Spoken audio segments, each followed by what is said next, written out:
Hey guys, Argent here with my first IRL historical character profile. So we're going to be talking about historical figure. I have a couple others I've done that'll come up soon, but they're mainly about kind of modern people, internet celebrities, that sort of thing. So today I wanted to talk about Napoleon Bonaparte, the maestro. Probably one of the most important historical figures of all time, and probably one of the most controversial. People simultaneously curse his name and bless his name. He's an inspiration. His name is a byword for success, but also a byword for failure. In many ways, you could probably argue he's the most important military commander since Julius Caesar, a man he shares a lot in common with, actually.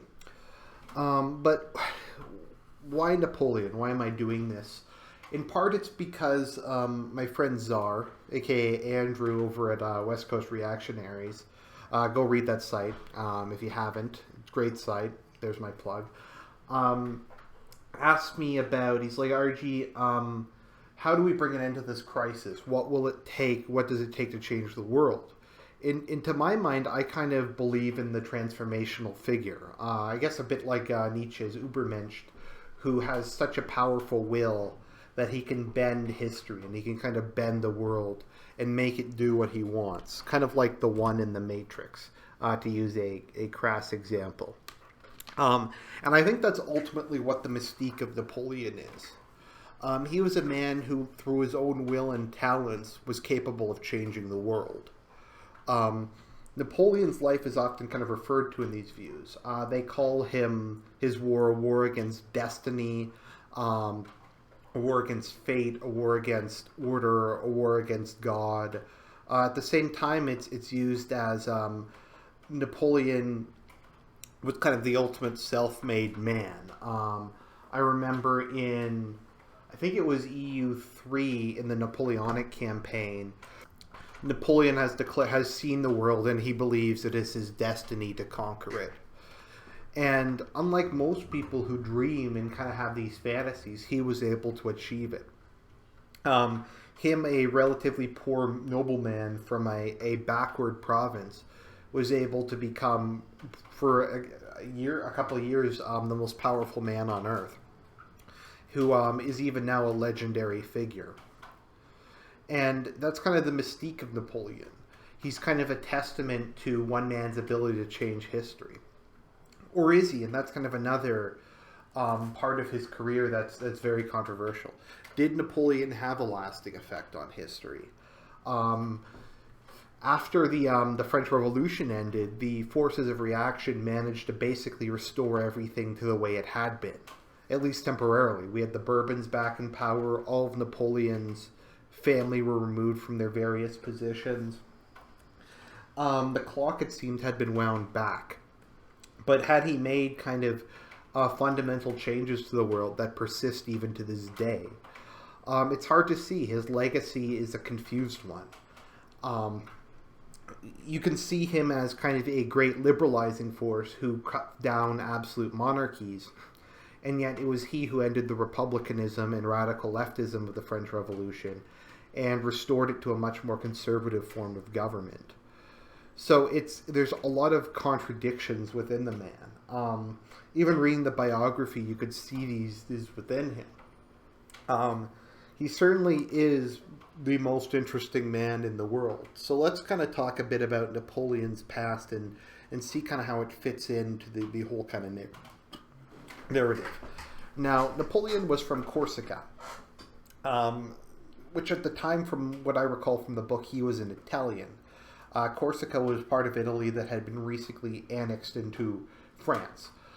He Francified his name. The original name was Bonaparte, but they had Francified it to Bonaparte. A bit like how with Perón, because he was from Sardinia, so Perón was actually Peroni, but he had removed that and Hispanicized it. So that's kind of interesting. And I think the whole kind of Italian part of his nature is fairly important. So he came from a poor but noble family. And Napoleon kind of sought advancement through the army. From my recollection, he did extremely well in school. What a lot of people don't realize about Napoleon is he was very much a scholar. He really enjoyed books. In particular, he liked novels. Actually, he read The Sorrows of Young Werther dozens of times. He was kind of a romantic, but also he was, I guess, kind of a bit less boisterous than people might think. So he went to artillery school, which was only for really the smartest students. People don't really think about it, but particularly back in the day, to be an artillery commander was a very difficult job. It's not like just being a field commander where you kind of like, okay, we're going to have the position here, we're going to have the position there, etc. You need to know a lot of different things. You need to know physics, you need to know how to arc the cannonballs. There's a lot of specific logistics involved. There's a lot kind of very technical knowledge to go into being an artillery commander. So the fact that Napoleon chose that really, I kind of think, says a lot about him. So I'm just kind of skipping through it, but just trying to kind of show it. So when the revolution broke out, Napoleon joined the Jacobin faction. Now, for those of you who aren't really familiar with the French Revolution, the Jacobins were kind of the commies of their day. They were radical liberals who started the Reign of Terror, started executing the various nobles, etc. And he had allied himself with them. We'll get to Napoleon's religion because it's a very strange, complicated topic. But he famously put down actually a royalist uprising with the whiff of grape shot, where during, I think it was the Thermidite reaction, the Jacobins were being captured by a slightly more moderate faction, the Thermidors, and he was able to put down the royalist attempt to regain power. So Napoleon was dispatched to Italy. At the time, it was kind of an interesting scenario because revolutionary France had basically brought in the draft. Now, back in the day, armies were almost entirely professional, which is probably surprising. We think of professional armies as being a modern development. But back in the day, Britain, Austria, France, Spain all had professional armies. The plebs weren't allowed to really... The plebs weren't really wanted. The armies tended to be men of middle and upper class birth. It was kind of seen as a very respectable profession to be a soldier. So the various countries had small but highly trained, well-equipped armies. And what revolutionary France did was, because it was propelled by almost fanatical nationalism, they were able to use that to unite kind of the pleb classes of France, and to kind of get the pleb classes to get on board with the whole thing. And when the pleb classes got on board with the whole thing, it meant that they could levy massive armies. They could levy, I don't know, like 20-30% of the military-age male population, which gave them armies far in excess of the relatively small standing armies the other countries had. And the introduction of firearms as the standard means of the army meant that numbers were more important now than training and discipline. So the revolutionary armies were winning on most fronts. They had won a lot of decisive victories in West Germany and the Low Countries, etc. So Napoleon was kind of dispatched on the sideshow trip to Italy. And he won the Italian campaign largely through his genius, defeating the Russian, Austrian, and a number of different Italian state armies, and establishing himself as kind of the predominant leader in France. He also had his campaign of Egypt, which, while it kind of achieved his goals, it was really a long shot and overly ambitious. So kind of along this time, and I'm just going through this to kind of try to explain the environment with which Napoleon came to power. So within France, around the time when he was starting to really be a rising star, this is kind of what the political situation was like. You had the Jacobins, who had ruled during the early days of the French Revolution, and they had just guillotined anyone who disagreed with them. They had completely tried to change everything. They had introduced a new 10-day week. They had started a new calendar. So there's the French Revolutionary calendar with a different number of years. So they were like year 6 or year 10 or something crazy like that.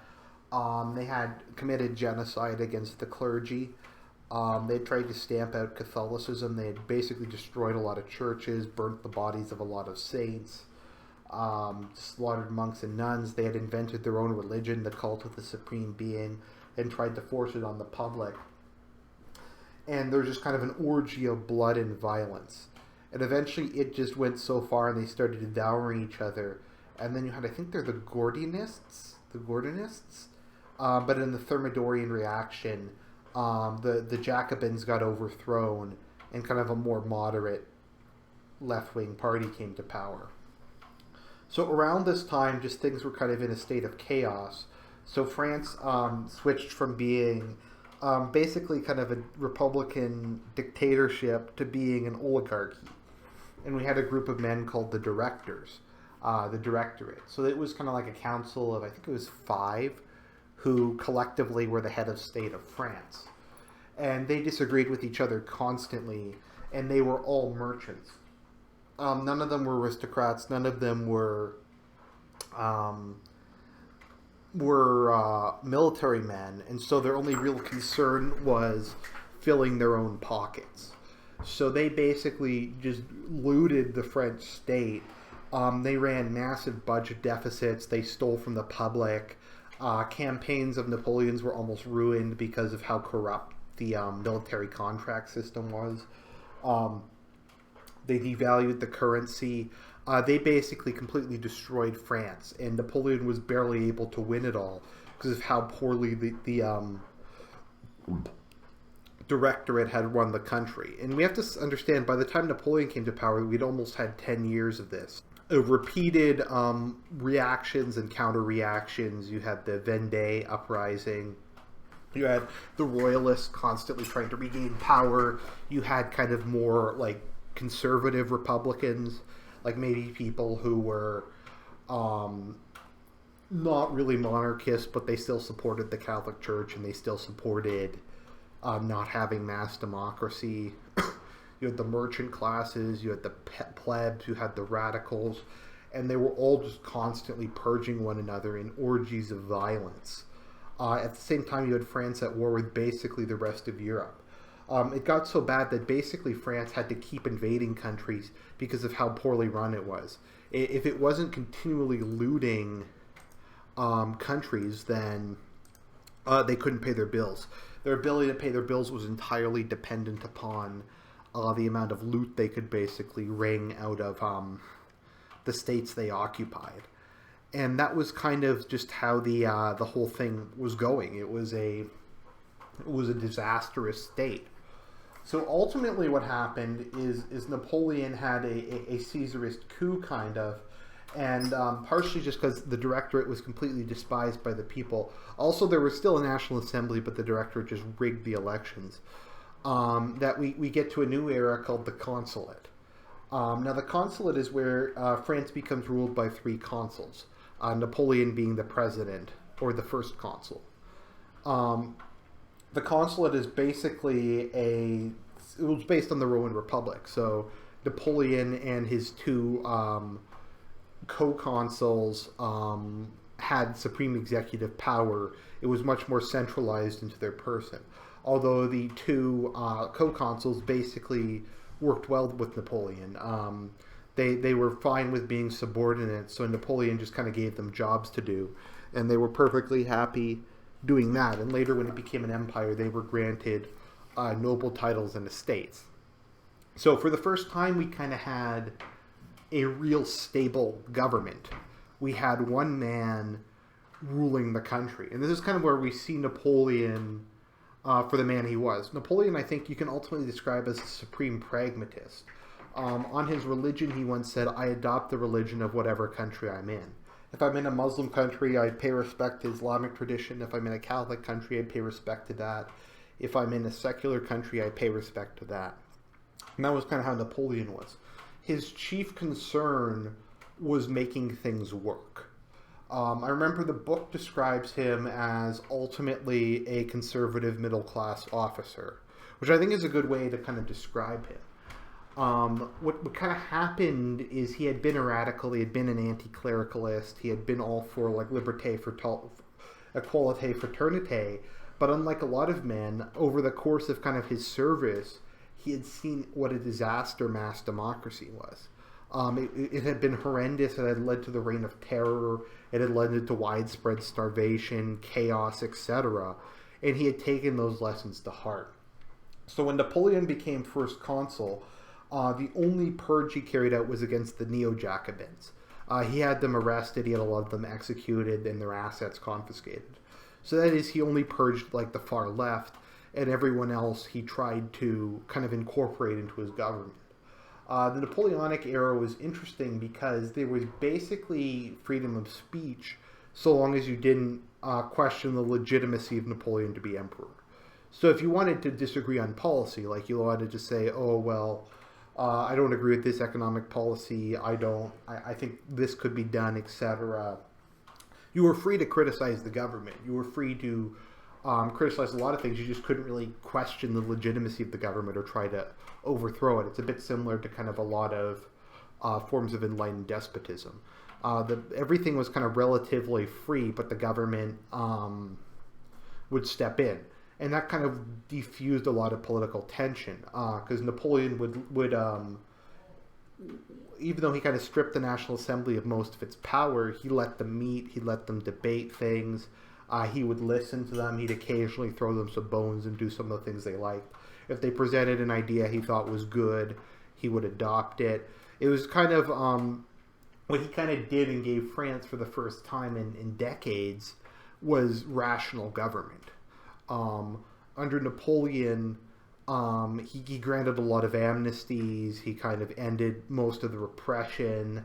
He kind of had a mild, moderate, I guess you could say, conservative regime, and it was something that was palatable to most sides. So a lot of the political stuff tended to calm down after people realized that he wasn't going to purge them.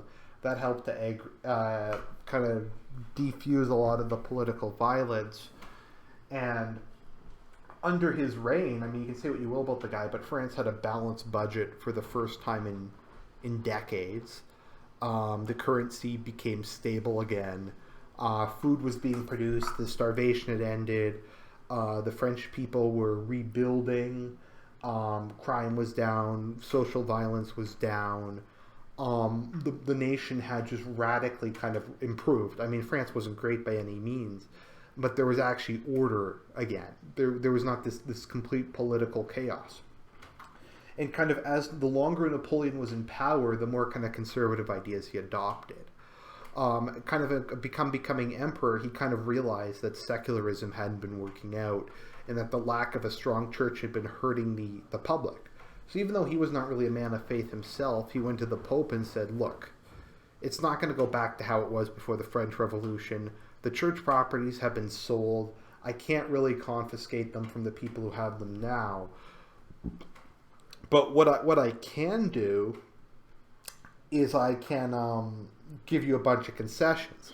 So the deal ultimately was that the Pope would crown him emperor, and in return Napoleon would do a bunch of things. Catholicism would become the state religion of France again.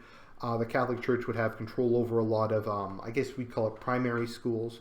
The Catholic Church would get a lot of different privileges back. Napoleon would publicly marry his wife in a religious ceremony.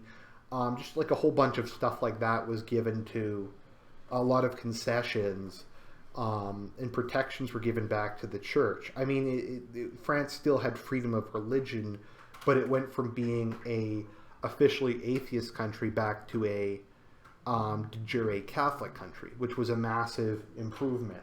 Napoleon also rolled back a lot of kind of the feminism and women's rights that had come out of the revolution. He had a very patriarchal view of the world. He also kind of came to reject the concept of equality. After he became emperor, he started instituting noble ranks again. He started bringing things like the Legion of Merit.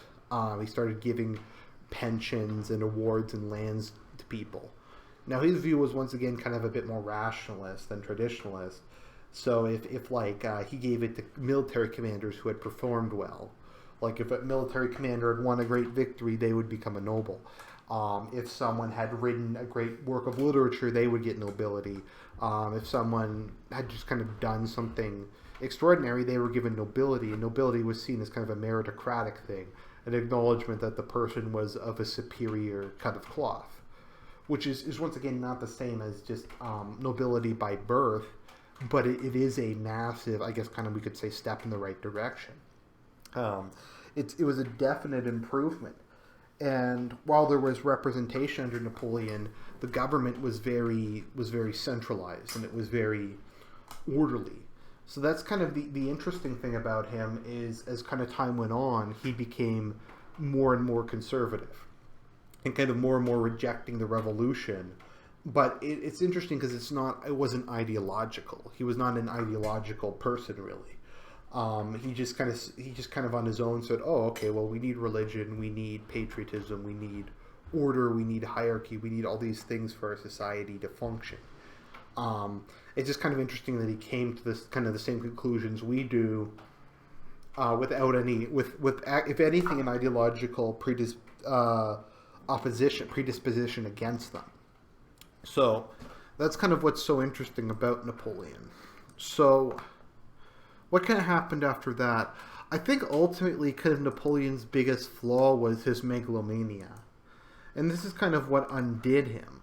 He had kind of achieved victory after victory after victory. He had beaten most of his opponents, and he kind of became complacent. He kind of believed his whole I'm kind of divinely ordained to rule the world thing.